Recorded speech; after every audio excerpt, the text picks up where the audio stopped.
Australia is currently facing what is known globally as the obesity epidemic. Unhealthy eating habits are one of the biggest factors contributing to Australia's growing obesity rate.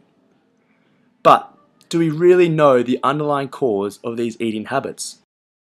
A consumer behaviour perspective suggests many eating habits associated with obesity are related to a consumer's desire to satisfy urges in order to experience pleasure and happiness.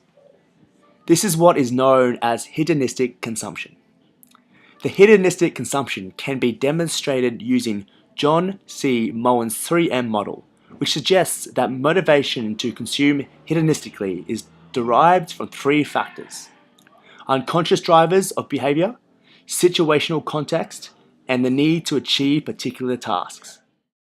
I chatted to Dr. Donnelly, a local GP in Brisbane, to discuss his thoughts on obesity in Australia and to discover his insights into the factors behind the hedonic consumption of junk food. I see a lot of health-related issues in my practice in relation to overeating, particularly from junk food and poor diets in general. And it concerns me the rate of obesity that is occurring and the associated health issues. I think emotions have a great bearing on eating habits, particularly in regards to things like anxiety, depression, lack of self-esteem. People use food as a way of easing negative feeling. It is clear there are a number of emotional and personality influence factors associated with the hedonistic consumption of junk food. To get a better understanding from a consumer's perspective, we investigated what drives YouTube celebrity Stephen Williams to hedonistically consume junk food. I eat because I'm sad, and then I'm sad because I eat. But that is the cycle that you get into. Like, you eat because you're sad and you're miserable and you're unhappy, and eating feels good. It makes you happy on some level. And then the fact that you're getting fatter makes you sadder. So you eat and you get sad and you eat and you cry, you eat, cry. Eventually, most people my size will eat while crying about the fact that they're eating.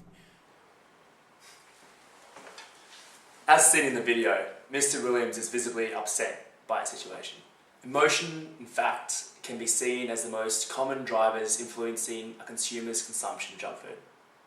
There are two key relationships between emotion and consumer behaviour.